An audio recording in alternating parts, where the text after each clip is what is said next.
Moi, je l'ai reçu de la part de ça marche mieux quand les fils sont branchés.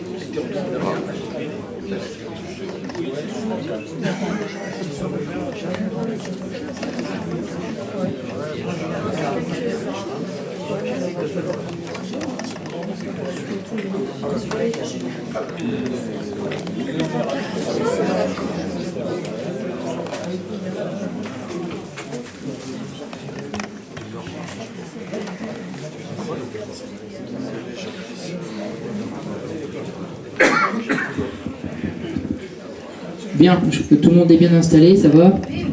Bon. J'espère que j'ai pas été trop long dans mon commentaire. On n'a pas eu le temps de faire le tour de toute la question.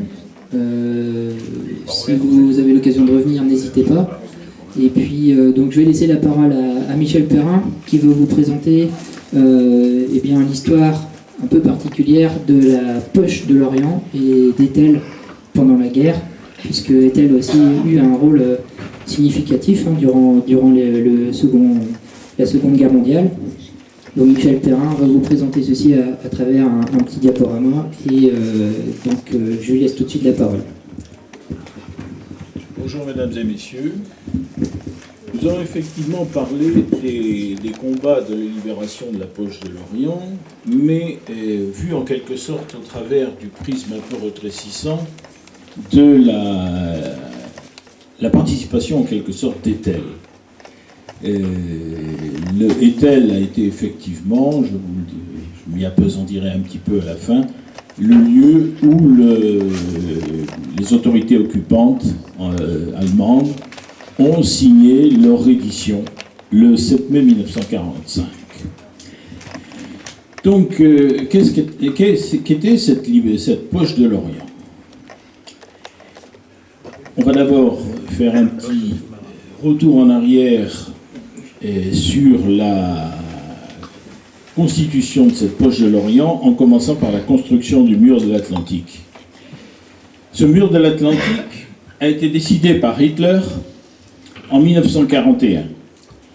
Après l'entrée en guerre des États-Unis en décembre 1941, Hitler n'a qu'une peur, c'est que l'armée américaine débarque en Europe pour prendre ses armées à revers, alors qu'elles sont en train de porter tout leur effort de guerre sur l'URSS. Il s'agit donc de construire un mur est peut-être un peu exagéré, mais en tout cas une ligne de fortification extrêmement fournie pour empêcher tout débarquement sur tout point de la côte non seulement française, mais belge et hollandaise. À l'été 1942, commence donc un certain nombre de conférences entre Hitler et ses principaux ministres et chefs militaires pour décider de construire cet Atlantic Wall, le mur de l'Atlantique, et d'affecter surtout un demi-million de soldats aux 15 000 ouvrages envisagés. Pour l'Allemagne, l'Orient représente un enjeu particulier en raison de la présence de la base sous-marine que vous voyez. Cette base sous-marine a été décidée par l'amiral Dönitz, qui installe son état-major juste en face de l'Orient, de l'autre côté de la rade, donc à l'Armor, dans l'ancienne amirauté. Et elle est particulièrement importante, cette base sous-marine, parce que les loups gris, c'était le surnom des sous-marins allemands, portaient un effort particulier pour détruire le maximum de navires de transport alliés, qui, en grande partie, allaient soutenir l'effort de guerre russe, et en même temps transporter vers l'Angleterre ravitaillement et matériel militaire. Il s'agissait donc d'interrompre par tous les moyens le trafic atlantique et nord-atlantique. Pour cela, l'Allemagne décide de construire un certain nombre de bases sous-marines, donc Cherbourg, Brest, Lorient, qui était la plus grande, Saint-Nazaire, La Pallice et Bordeaux. Et j'oublie Bayonne, qui était un peu plus petite, mais néanmoins plusieurs bases sous-marines, donc, où ces fameux loups gris vont être carénés, réparés et surtout armés. Construction de la base sous-marine de Lorient, elle commence donc en janvier 1941. Elle s'arrête le 24 avril 1944. Les matériaux, il n'y en a plus. Que ce soit le ciment, que ce soit le ferraillage, c'est terminé. Mais entre l'automne 1942 et mai 1944, l'organisation de Todt fortifie le secteur de la future poche de l'Orient. 600 ouvrages défensifs sont prévus, construits notamment sur les collines. La ligne de défense s'étire de la Laïta au Pont-le-Roi. Si tu pouvais passer... Voilà une carte, voilà. Un petit peu. Oui, enfin, sur celle-là, on la voit. Donc la Laïta et le Pont-le-Roi, il se trouve au fond de la rivière d'Etel. Des kilomètres donc de fils de fer barbelés, des obstacles type hérisson. Voilà. Ça, ce sont donc ce qu'on a appelé les asperges de Rommel. Là, vous avez le fil de fer barbelé, c'est tout à fait poétique, comme vous pouvez le constater. Et donc, à l'intérieur du dispositif, on a donc, tu restes là sur la précédente, on a donc là plusieurs lignes de défense. Donc, en vert, c'est ce qu'on a appelé le Festung Lorient, c'est-à-dire la forteresse. La première ligne de défense va donc recouvrir autour de l'Orient, surtout de la base sous-marine, ce périmètre. Vous avez cette deuxième ligne donc qui est destinée à englober tout l'ensemble Scorff-Blavet et une troisième ligne de défense plus rapprochée qui va empêcher théoriquement tout débarquement sur les plages du fort bloqué à Guidel.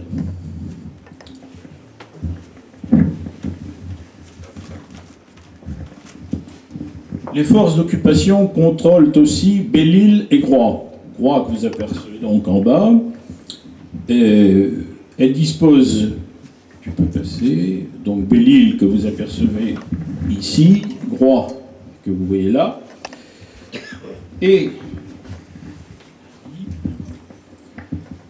vous avez donc sur Groix particulièrement une batterie qui est composée de canons de marine. Ce sont des tourelles qui ont été débarquées d'un croiseur qui n'a jamais été terminé, qui s'appelait le Seydlitz. Et une deuxième, voilà, donc cette fameuse batterie avec le fort du Grognon de Groix et la fameuse batterie Seydlitz. On peut passer pour le bégot. Voilà le fameux canon. Le canon de 203 qui a été débarqué du croiseur en question. Ce sont quand même des pièces dont les obus pouvaient porter jusqu'à 30 km. Et comme toute tourelle de bateau de guerre, cet ensemble pivote sur 360 degrés, donc pour couvrir absolument tout l'horizon, aussi bien marin que littoral. Deuxième défense, qui était particulièrement importante, c'était ce qu'on appelait la batterie du Bégot. La batterie du Bégot qui se trouve à l'entrée de la presqu'île de Quiberon. Et cette batterie du Bégot était particulièrement renforcée. Elle possédait donc des canons qui appartenaient, en fait, qui étaient des canons en quelque sorte de secours d'un cuirasse navieux, cuirassé français, de la classe Bretagne. C'était donc des canons de 340 mm, capables de tirer à 40 km, mais compte tenu du fait que ces canons étaient montés sur affût de chemin de fer, ils ne pouvaient couvrir qu'un secteur relativement restreint. Les autorités d'occupation vont d'ailleurs décider, courant 1944, de faire des travaux pour permettre à ces canons de tirer vers la terre, et vont réussir malheureusement, et cela permettra aux batteries du Bégaud de particulièrement canonner la ville de Vannes au mois de septembre 1944, de faire 60 victimes, et de canonner également le fond de la Ria d'Etel. Vous avez un petit bourg qui s'appelle Nostan, dont la flèche de l'église a été décapitée par un obus de 340, et devant voilà donc le 340 du Bégaud, une belle pièce d'artillerie, comme vous pouvez le voir, avec comme servant des canonniers de la marine de guerre allemande, puisque les canonniers ce sont des gens extrêmement précis, en particulier les canonniers de marine, c'est la réputation qu'ils ont en tout cas. La tour de guet du Bégaud, avec la casemate de commandement. Là, nous avons un affût de canon anti-aérien qui faisait partie des défenses de la poche de l'Orient. On faisait feu de tout bois, on allait même utiliser ce type de canon pour faire des tirs terrestres. Ça n'était pas d'une efficacité extraordinaire. Par contre, comme batterie anti-aérienne, c'était remarquablement efficace, malheureusement, pour les avions alliés. Voilà. Donc là aussi, c'était un canon anti-aérien, mais c'était un canon de 88 mm, qui était nettement plus précis, fabrication autrichienne. Tu peux avancer. Voilà donc l'entrée de la Ria d'Etel, ce qu'on appelle aussi la rivière par ici, avec tout à l'heure, Grégory vous a parlé du sémaphore, donc qui est juché sur la pointe, et vous aviez un certain nombre de points d'appui allemands qui se répartissaient entre la rive Plouhinec, c'est-à-dire la rive droite, et la rive Etel, la rive gauche, que l'on voit donc côté Plouhinec, côté Etel. Donc les Allemands considèrent que cette embouchure de la rivière d'Etel, c'est un plan d'eau protégé. Bon, apparemment, ils ne tiennent pas tellement compte de la barre d'Etel, ce qui est un tort, mais enfin... il faut préciser par exemple qu'en 1943, ils vont essayer de faire passer des barges et des navires tonniers réquisitionnés, et cet ensemble va être jeté sur la pointe à côté du sémaphore d'Etel. Ça va d'ailleurs leur poser quelques petits problèmes de logistique. Et donc, je peux passer la carte.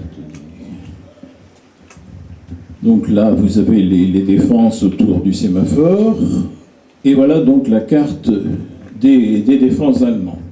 Le principal se trouvait donc ici. Ils appelaient ça donc des points d'appui VA 101, 102, 103, 104. Le principal était celui-ci qui se trouve à l'heure actuelle.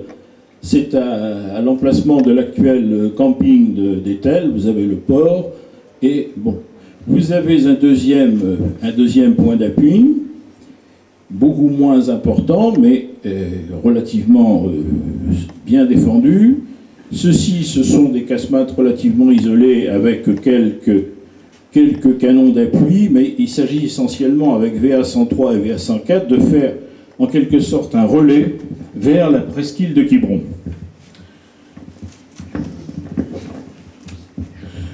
Alors, vous avez donc le VA-101. Le VA-101, lui, c'est 15 ouvrages fortifiés.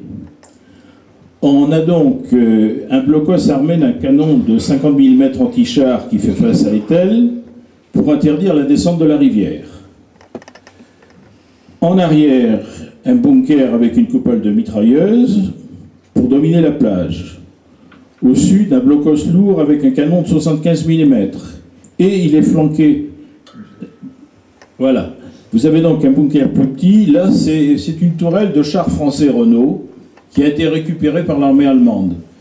Vous avez un certain nombre de ces bunkers qui se répartissent en particulier entre Douélan et Quiberon, qui ont été équipés de ces toiles de chars français. Alors c'était d'une solidité relativement discutable, c'était un infâme bricolage, et les artilleurs allemands n'ont pas été très satisfaits, mais enfin bon, ça c'était leur problème. Et vous aviez donc aussi ce qu'on appelait des Tobruk.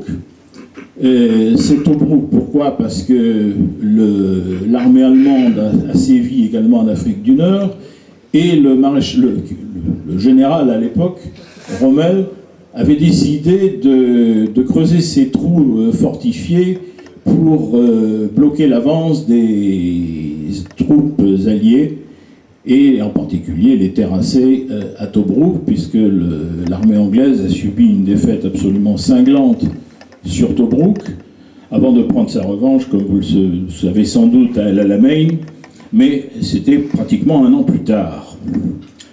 Donc, vous avez ces Tobruk, les Allemands les avaient équipés avec des supports de mortier. Donc, les mortiers pouvaient tourner à 360 degrés et arroser tout le terrain. Donc, à partir du château d'eau d'Etel, plusieurs bunkers reliés par des tranchées pour loger les troupes. L'un d'eux est doté d'un périscope et il sert de poste de commandement. Ils ont également installé une citerne et elle est voisine d'un bunker et de 2 plateformes bétonniers pour mortier. VA-102 maintenant. Le VA-102 se trouve au lieu-dit Kermini. Principal appui, c'est une casemate orientée au nord, dotée d'un 88 mm tirant vers Etel.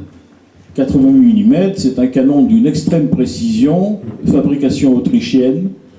Ce sont des canons qui ont été construits par l'Autriche au cours de la Première Guerre mondiale et que l'armée allemande a trouvé tout à fait utile d'utiliser à partir de l'annexion de l'Autriche en 1934, et ils ont également annexé du matériel tchèque après l'invasion de la Tchécoslovaquie en 1939, et donc tout ça se retrouve sur les côtes françaises. Vous avez également au musée de la résistance de Saint-Marcel une pièce de 88 mm qui est exposée, qui est encore en très bon état. Et on peut se rendre compte que ce matériel était d'une excellente qualité et surtout très robuste. Donc, ce VA-102 va surtout être doté d'une casemate anti-char, donc avec un 50 mm, vous le voyez à l'extrême gauche du cliché. Et cet ouvrage, surtout, est à peine terminé en 1944, mais il est terminé. Troisième, le VA-103. Donc le VA-103, lieu-dit Kérouriec, lui est beaucoup moins défendu, mais il a un avantage pour les autorités d'occupation, c'est qu'il prend en enfilade toute l'entrée de la rivière d'Etel. Et donc, aussi bien canon de 47 mm et canon léger de 20 mm, plus mitrailleuse, sont susceptibles d'empêcher tout débarquement sur les zones ensablées qui bordent la rivière d'Etel. Vous apercevez ici également, sur cette plage de Kérouriec, les fameuses asperges de Rommel, destinées à éventrer les bateaux de débarquement et à empêcher également la progression des blindés qui débarqueraient éventuellement sur les plages. Ce VA-103, donc une série de Tobruk également, qu'on aperçoit, ce sont tous ces petits points rouges circulaires. Et également, donc VA-104, donc là, vous voyez un affût de mitrailleuse pivotant. Là, c'est une mitrailleuse de 20 mm qui peut couvrir un champ de 120 degrés environ, pas tout à fait 180, mais qui est diablement efficace. Là, c'est encore un dispositif qui est hérité des Tchèques. Qui peut passer. Asperge de Rommel. Et on arrive donc à Kerillo. Kerillo, c'était le point d'appui, donc il est au sud-ouest d'Erdeven. Et il fait en quelque sorte des liaisons avec Plouarnel, qui se situe un petit peu par ici. Donc un canon de 75 mm, un canon de 50, et là encore, défense qui, en principe, est efficace. Mais on verra que ce point d'appui va être assez vite évacué au moment de l'entrée des Alliés en Bretagne. Tu peux passer. Donc, ça, c'est un des blocos du VA-104. Et voilà donc l'avance alliée. L'avance alliée débute donc après la percée d'Avanches. Le général Patton va donc pousser son avantage et décider d'envoyer une partie de ses troupes vers le nord pour libérer Brest, et l'autre partie, qui va d'ailleurs se diviser en deux branches, pour occuper l'Orient et le secteur de Saint-Nazaire. En l'occurrence, la progression des armées alliées va se trouver relativement rapide. Mais la progression du corps nord va se trouver assez vite arrêtée dans le secteur de Brest. Brest, alors que Rennes, par exemple, est libérée le 8 août, que Hennebont est atteint relativement rapidement. Rennes est libérée, pas le 8 août, le 1er août. Et donc, Hennebont est atteint relativement rapidement, et tout bloque, en fait, devant ses défenses, et en particulier devant l'Orient. Donc, les armées allemandes se retranchent. Vous aviez un corps d'armée qui était stationné à Pontivy, et qui était commandé, c'était lui le chef d'état-major pour le Sud-Bretagne, qui était le général Wilhelm Farnbacher. Et donc Farnbacher et ses troupes se replient dans le périmètre de l'Orient, donc dans cette fameuse poche, et vont se retrancher, et Farnbacher, qui est un général d'artillerie, va donc pousser au maximum les protections, et en particulier l'installation. Il va récupérer un certain nombre de canons dans tout le secteur côtier pour empêcher la progression des Alliés vers l'Orient. Donc au dimanche 6 août, on a donc des Allemands qui sont 26 000, qui sont retranchés. Une tentative des Alliés pour obtenir la reddition de l'Orient, intervention auprès de l'amiral commandant la marine allemande à l'Orient, qui échoue. Ce qui fait que les Alliés décident de lancer une attaque aérienne pour convaincre les Allemands qui n'ont pas intérêt à résister.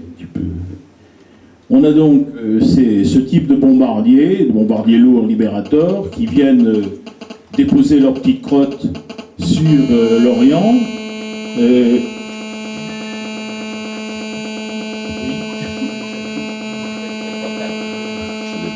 C'était la sirène d'alarme. En tout cas, vous ne l'auriez pas. Les bâtons bombardés, C'est-à-dire qu'il n'y avait plus beaucoup à l'Orient.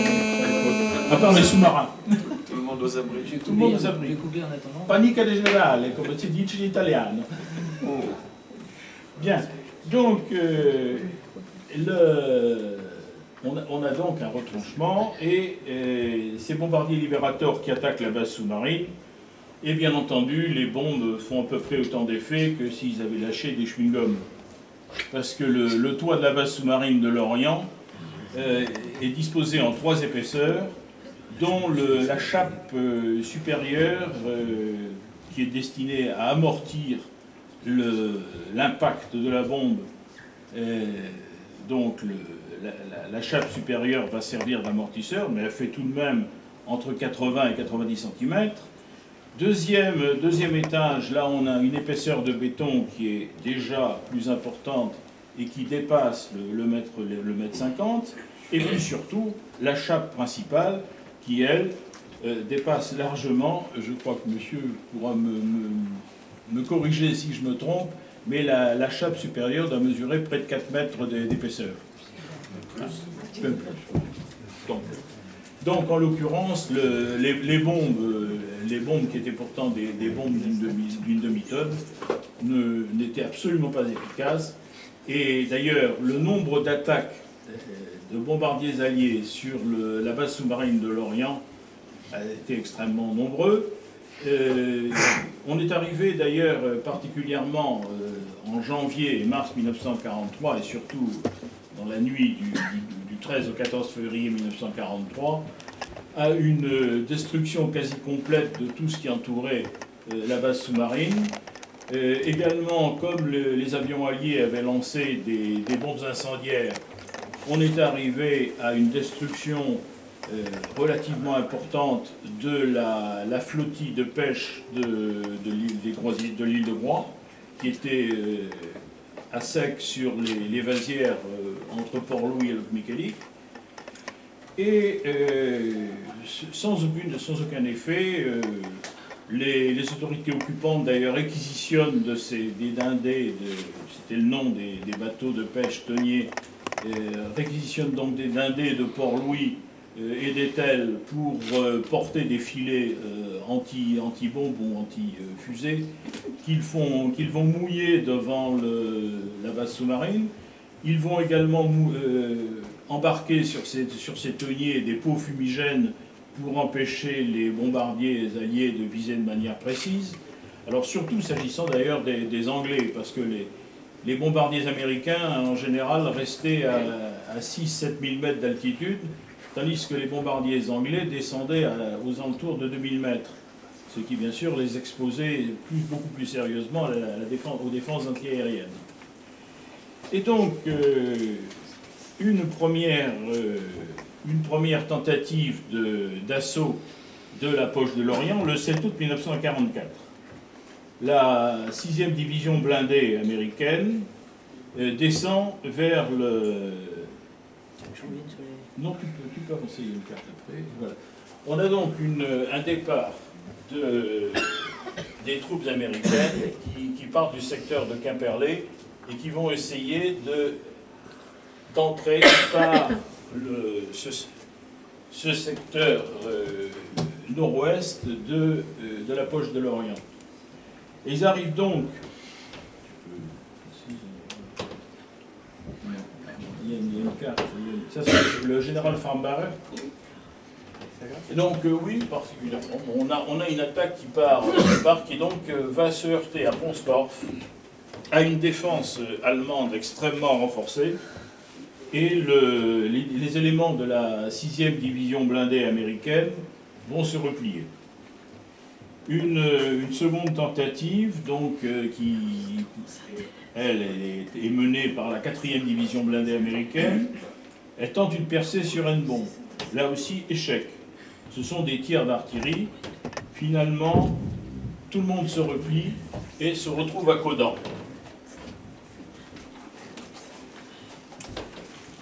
Et le 10 août 1944, le haut commandement américain décide de ne pas se donner l'assaut et laisse aux forces françaises de l'intérieur, commandées par le lieutenant-colonel Maurice, la tâche de contenir l'ennemi dans les secteurs de Lorient, Étel, Plouarnel et Quiberon.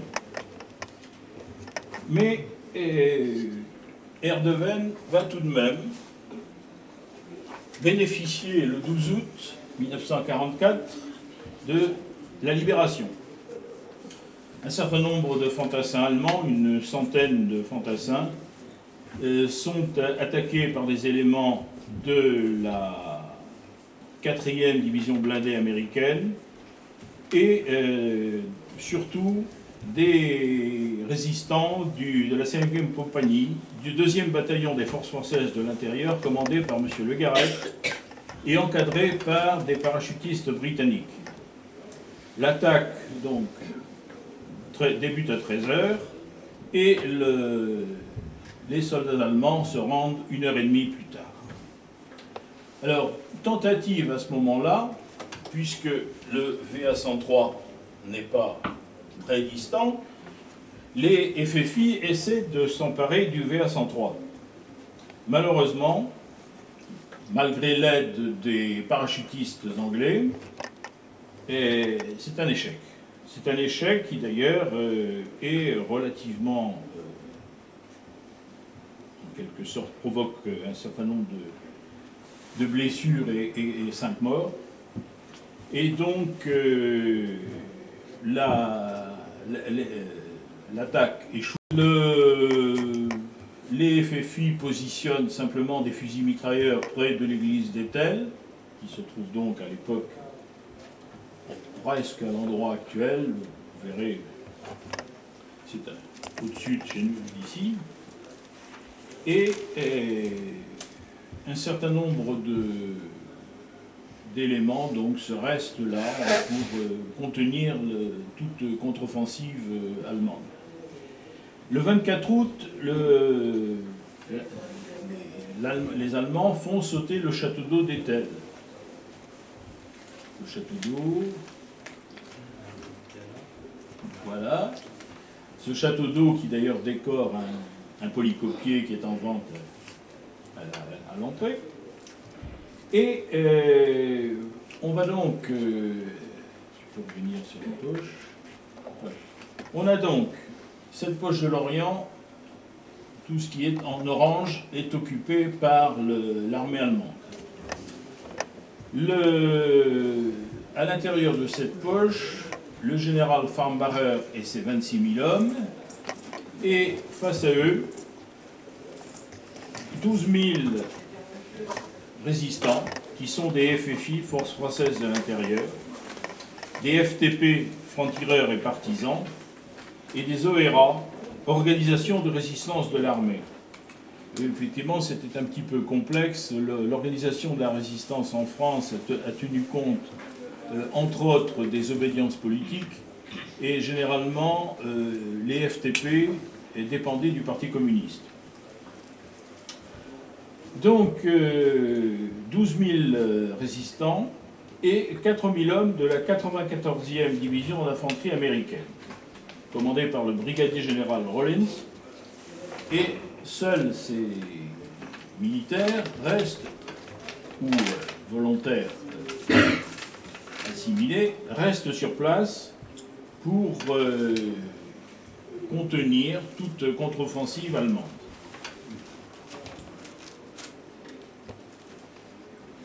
Tu peux passer. Voilà. Donc, fin octobre. Je n'ai pas besoin de... Je crois que le schéma est suffisamment clair. On a donc un certain nombre de corps français qui sont répartis. La rivière d'Etel, enfin, la rivière d'Etel avec tout cet amas d'îlots, c'est quelque chose d'assez unique comme site, effectivement, vous avez pu vous rendre compte. Et donc sur ces secteurs, un certain nombre d'accrochages. Il va y avoir bien entendu des mouvements de troupes et le siège va durer 9 mois et va faire des dizaines de victimes malheureusement. On a surtout un combat fin octobre 1944 avec une contre-attaque allemande sur Sainte-Hélène, petit bourg ostréicole, et Nostan. Et donc, ces contre-attaques allemandes vont surtout aboutir à la destruction de Sainte-Hélène, qui a été pratiquement rasée. Il doit rester quelques pierres de l'ancienne église, mais le bourg de Sainte-Hélène a été entièrement reconstruit. Et On a donc un statu quo qui s'instaure parce qu'au dernier moment, l'artillerie alliée a quand même réussi à contenir la contre-offensive, enfin l'offensive allemande, et les choses en restent là. Le 5 novembre, donc nous sommes là à Etel.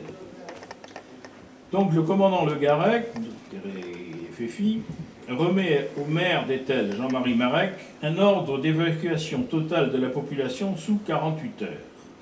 L'abbé Thomas, qui est à l'époque le recteur, le curé, en Bretagne on parle toujours de recteur, par personne. Le recteur d'Etel tente en vain de s'opposer à cette décision. Donc, transfert des services de la mairie à Erdeven, qui a donc, je le rappelle, libéré, et la population se réfugie dans les localités voisines d'Etel, puis est déplacée à au moins 20 km de la côte vers Sainte-Anne-d'Auray, Bieuzy, Pleu-Griffette, Bignan, La Chapelle-Neuve, Plumelin. On est vraiment très au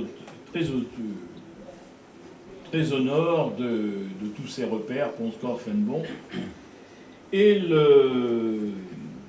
la population est donc déplacée. Etel est en principe vide.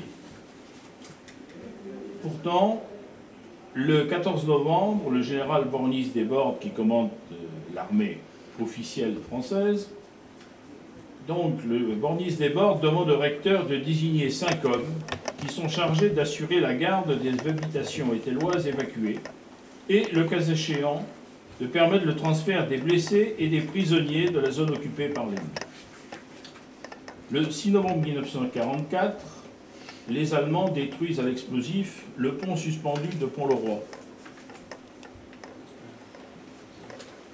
Donc voici le pont tel qu'il se présentait avant les hostilités.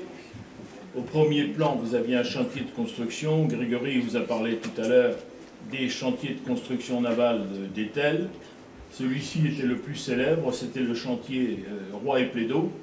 Et ce pont-le-Roi est nommé ainsi en l'honneur du préfet du Morbihan, Leroy, qui a été en poste de 1834 à 1849. Il a été destitué sous l'Empire. Enfin, on l'a prié de prendre sa retraite d'office. Et donc, dans le courant du mois de novembre, on commence à voir un certain frémissement du côté de l'armée allemande, et en particulier le colonel allemand Borst. Voilà, le colonel Borst, accompagné du délégué de la Croix-Rouge ici. C'est en fait, ce cliché a été pris beaucoup plus tard, mais bon. Donc, rencontre le chef d'état-major de la 94e division d'infanterie américaine pour négocier un échange de prisonniers via le Maguire et Etel. Donc, le Maguire se trouve juste en face d'Etel. Quand vous sortez du musée, vous descendez un petit peu, vous arrivez sur le quai. En face, c'est le Maguire. Et donc, ce Maguire, à l'époque, il y avait un passeur. Et première rencontre, deuxième rencontre, toujours au Maguire. Et on a donc voilà. Donc, le colonel Borst et le lieutenant Schmidt qui rencontrent le lieutenant-colonel Berquist américain. Et ces braves gens vont donc discuter de l'échange de prisonniers. Les Allemands, eux, insistent pour un échange à grades et fonctions équivalentes, et même, on voit tout de suite la précision allemande, des conditions de mensuration aussi proches que possible. Oui. Juste, ils n'ont pas demandé la couleur de cheveux. C'est un peu magnifique. Donc, les Américains, évidemment, refusent. Et il est convenu que les prisonniers du secteur de l'Orient seront échangés les premiers. On conclut donc un cessez-le-feu pour le 16 novembre 1944 pour permettre l'échange de 71 prisonniers des deux camps. Voilà. Alors le plus difficile en fait a été pour les Alliés de trouver des volontaires allemands, parce que ces braves gens étaient prisonniers à Rennes et n'avaient pas du tout envie de retourner au combat. Il ne faut surtout pas oublier qu'à la fin de la Deuxième Guerre mondiale, le plus gros des troupes allemandes était engagé en Russie.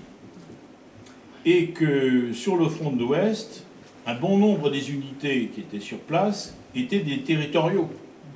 Donc des gens dont l'âge dépassait très souvent 55, voire 60 ans. Et donc, ces braves réservistes n'avaient pas franchement envie de retourner au casse-pipe. On les comprend un petit peu. Et puis surtout qu'ils étaient quand même un petit peu au courant. Les assiégés de la poche de l'Orient ne mangeaient pas à leur faim tous les jours. Donc, premier échange, le 16 novembre. Donc, on a du brouillard. Et ces soldats américains vont donc embarquer. On va embarquer les premiers blessés. Donc les premiers les blessés vont passer. Ils sont embarqués sur la barque du préposé à la traversée. Et on aura donc un échange qui va se passer, ma foi, dans des conditions tout à fait correctes. Et le 29 novembre, donc, échange à Saint-Nazaire, et le 28 décembre à Etel. Et donc, c'est un total de 105 Américains, 32 résistants et 3 Britanniques qui sont rendus aux Alliés. Par contre, les troupes alliées qui encerclent la poche de l'Orient décident de lancer l'assaut sur Etel. Et le 4 décembre, on a donc une petite mission de reconnaissance qui est confiée au lieutenant Leone et au sergent Sultan, qui doivent repérer avec précision les défenses du VA-101. Le VA-101, je le rappelle, c'était le point d'appui le mieux fortifié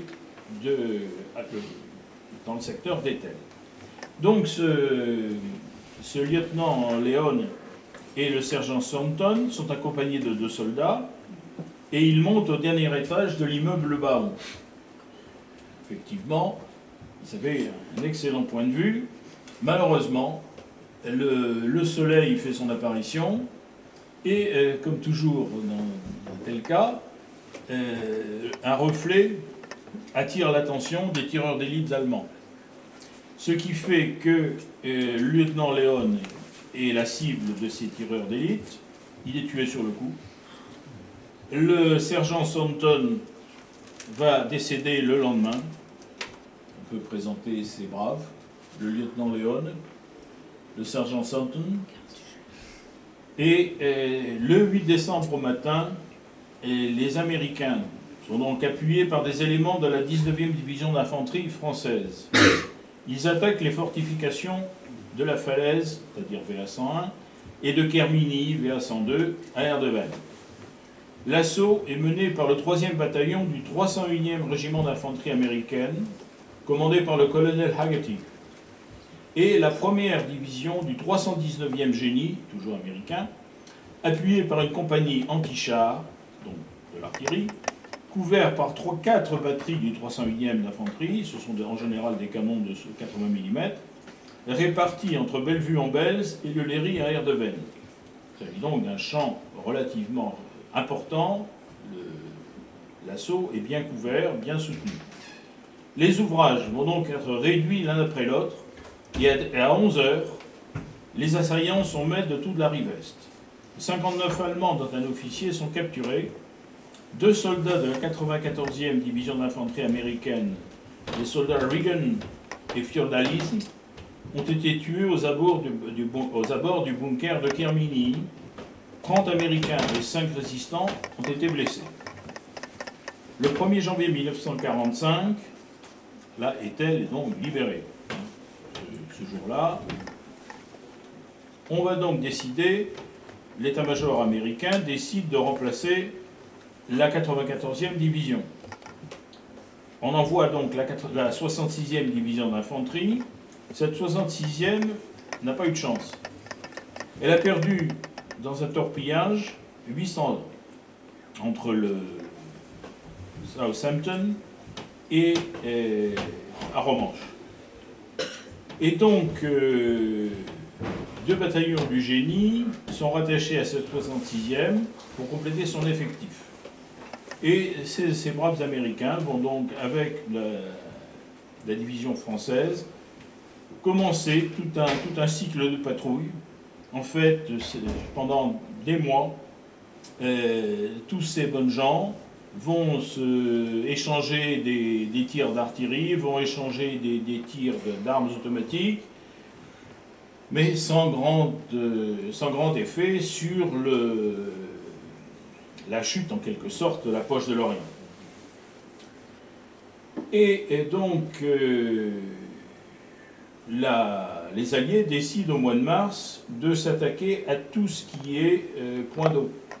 Station d'épuration donc de l'Orient, station de pompage qui se trouve près de Plumeur, réservoir, va couler également les navires et pilonne l'Orient.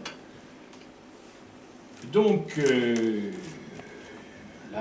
la riposte allemande se fait nettement moins aiguë, les munitions manquent, et surtout, au mois d'avril, c'est un pilonnage donc, de 500 bombes et obus qui va réduire la fameuse batterie du Bégot.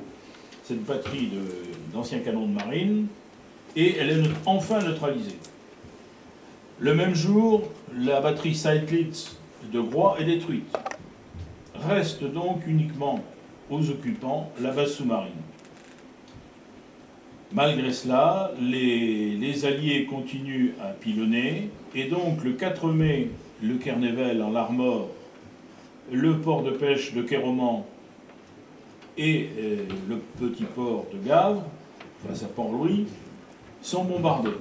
Et on a également, comme ces dindés d'Etel ont été désarmés, ils sont protégés, ils sont amarrés dans la rivière d'Etel, et 27 d'entre eux sont plus ou moins détériorés, certains très sérieusement, ils seront absolument irréparables, et la plupart sont quand même, fort heureusement, réutilisables après les hostilités.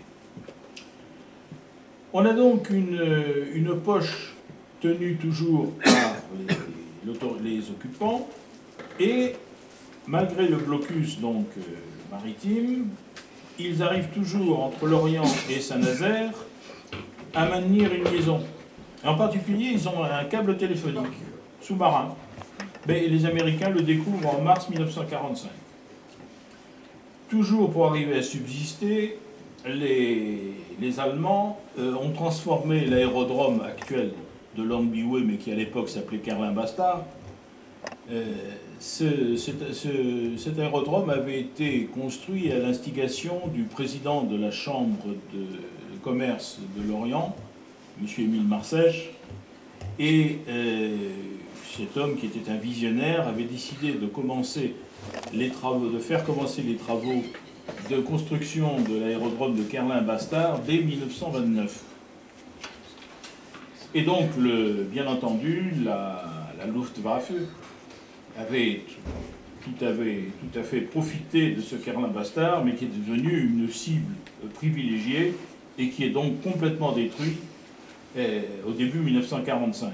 Donc, les Allemands ne font absolument aucun état d'âme. Ils se mettent à laisser pâturer du bétail et ils plantent pommes de terre, carottes et autres légumes sur le terrain d'aviation. Bon. Mais malgré cela, on a quand même des soldats qui souffrent sérieusement de malnutrition et qui, du coup, s'en prennent aux malheureux Lorientais qui sont restés sur place. Il s'agit d'obtenir des vivres. Il y reste tout de même, entre Laïta, Riyad et Tel, quelques 9200 civils, dont 5200 presqu'îles de Quiberon, 3184 à Belle-Île et 2123 à Groix. C'est quasiment la population actuelle de Groix. L'hiver 44-45 a été l'un des plus durs du XXe siècle. Ce qui fait que le froid va pratiquement tuer autant de personnes dans la population civile que dans l'armée d'occupation. Et à Groix, la pénurie est telle que les autorités d'occupation allemandes font évacuer toute la population. Il n'en reste plus que 10% en février 1945. Du côté des troupes françaises, ça n'est pas beaucoup plus brillant. L'un de mes oncles était médecin aspirant dans la 19e division d'infanterie, et il se souvient d'une chose, c'est que heureusement, ils avaient réussi à obtenir l'accès à la cave d'un marchand de vin de Kévin, et qu'il pouvait tenir le coup à coup de bouteilles de cognac. Moyennant quoi, il en a ramassé une prise de goutte. Mais bon, ceci est une autre histoire. Le front de la poche de l'Orient, c'est en fait le front des oubliés. Et vous avez un excellent ouvrage d'ailleurs qui porte ce nom. Du côté allemand, on commence tout de même à trouver que les choses évoluent de plus en plus mal, ce qui fait que les Américains, de leur côté, sont bien renseignés sur l'avance des Alliés. En particulier, savent très bien que du côté de l'Est, Berlin est tombé, Hitler s'est suicidé, et donc la résistance nazie n'a franchement plus lieu d'être. Ce qui fait que le 4 mai 1945, le chef d'état-major de la 66e division américaine rencontre au Maguire une délégation allemande pour convenir d'une trêve, mais surtout pour négocier la reddition de la poche. Les parlementaires allemands, eux, refusent tant qu'ils n'ont pas d'ordre de Berlin. Le 7 mai, Hitler vient de se suicider. Son chef des armées, le maréchal Kesselring, annonce tout de même aux Alliés qu'il accepte le principe d'un armistice. Ce qui fait que, avisés, les Américains décident d'organiser une entrevue au Maguire, donc toujours en face, entre le colonel Keating, le colonel français Joppé et l'oberst, le colonel Borst. Mais le colonel Borst ne porte aucun message de reddition et prétend que la garnison n'a reçu aucun ordre de capitulation de l'amiral Dönitz.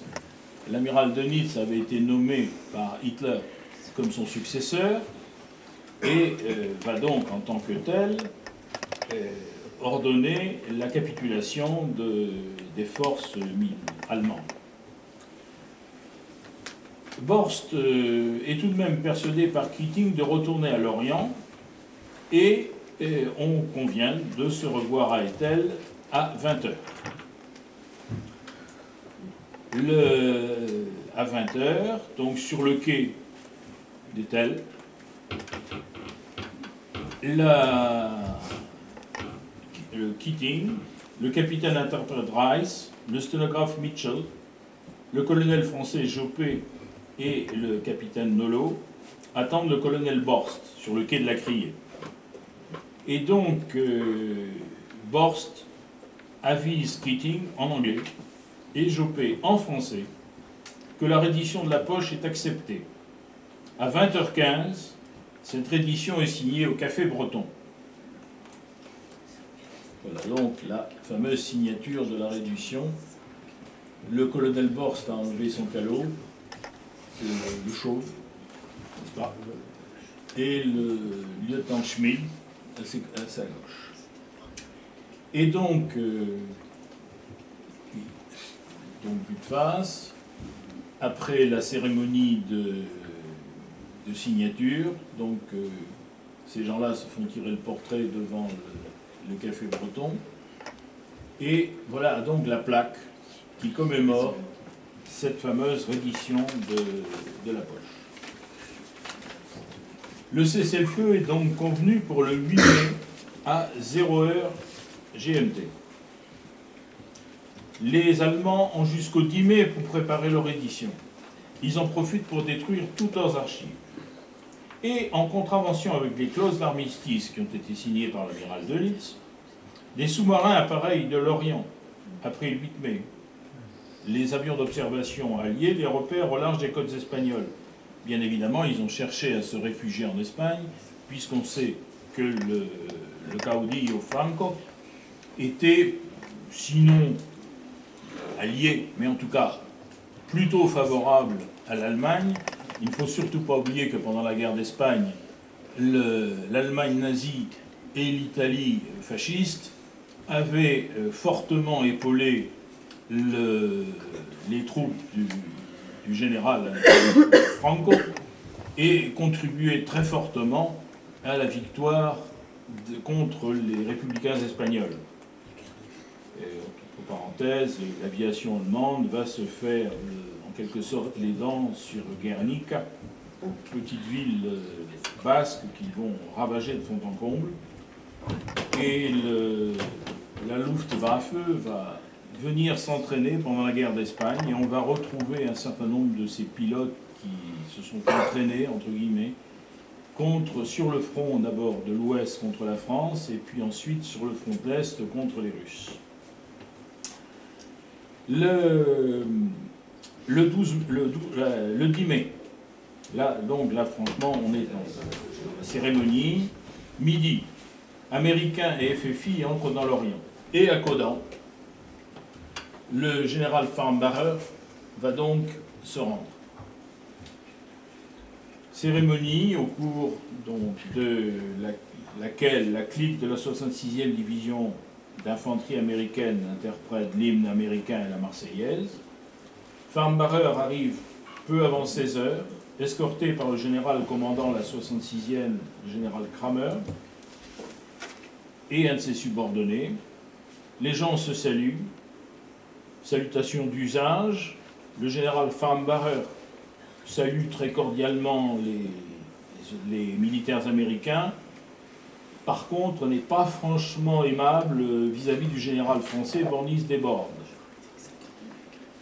Et il finit par sortir le pistolet réglementaire qu'il portait dans un étui et le remettre au général Kramer.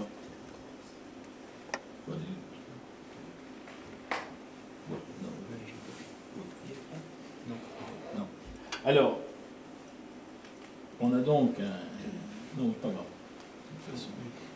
C'est pas grave. Toujours est-il que cette fameuse reddition est commémorée par l'érection des menhirs. Voilà. Ce menhir est érigé dans la prairie de Caudan, au Cosquer, où s'est produite la reddition. Et j'ai joint deux photos. L'une est un monument de reconnaissance qui se trouve près de Nostan et qui commémore l'action des FFI et l'aide que leur ont apporté les troupes américaines. Et vous voyez sur la prochaine diapo le fragment de cet obus de 340 mm qui a abattu le clocher de l'église de Nostan. Vous voyez que il avait fait des dégâts, et au-dessus donc de l'obus, vous avez ce qui restait de la flèche de l'église. Bien, ben, je vous remercie de votre attention.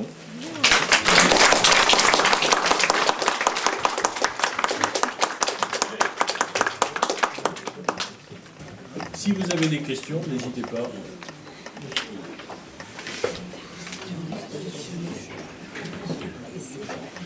Bien, je vous remercie de voir... Une question là-bas. Une question. Oui, il y a une question. Les sous-marins qui ont été en Espagne, ils ont été tués ou bien... Bien, figurez-vous que un certain nombre de ces sous-marins allemands ont été ensuite récupérés par la marine espagnole. Ah oui. Et ils ont servi, au moins 3 d'entre eux n'ont été déclassés qu'en 1958 ou 9, si mes souvenirs sont bons. C'était de la construction robuste. Petite question possible. Les FFI combattaient en uniforme et ont été reconnus comme combattants par les Allemands, parce que j'ai vu qu'il y avait des... Oui, précisément, à partir du...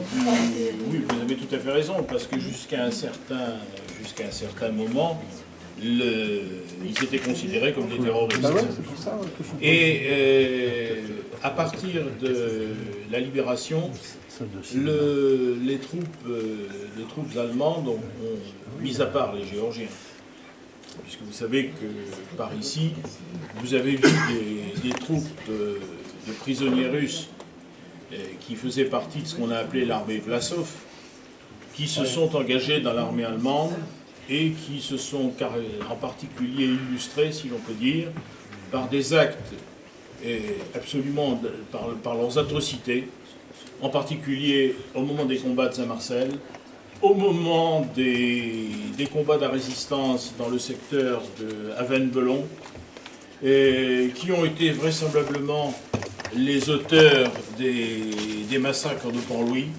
Vous savez également qu'un certain nombre, 61 résistants ou otages, ont été exécutés dans les fossés de la citadelle de Port-Louis. Et donc, toutes les troupes allemandes n'ont pas respecté, mais à partir du moment où les FFI ont été dotés d'uniformes de l'armée française, ils ont été considérés, et certains d'ailleurs ont reçu également des uniformes américains, mais c'était souvent des tenues de bric-et-broc. Malheureusement, certains avaient des blousons et d'autres les pantalons et ainsi de suite. Mais c'était reconnu comme tel. Mais ils étaient quand même reconnus, la preuve, ils ont fait partie donc, des échanges du Magoué. Merci. Merci. Pour cet après-midi,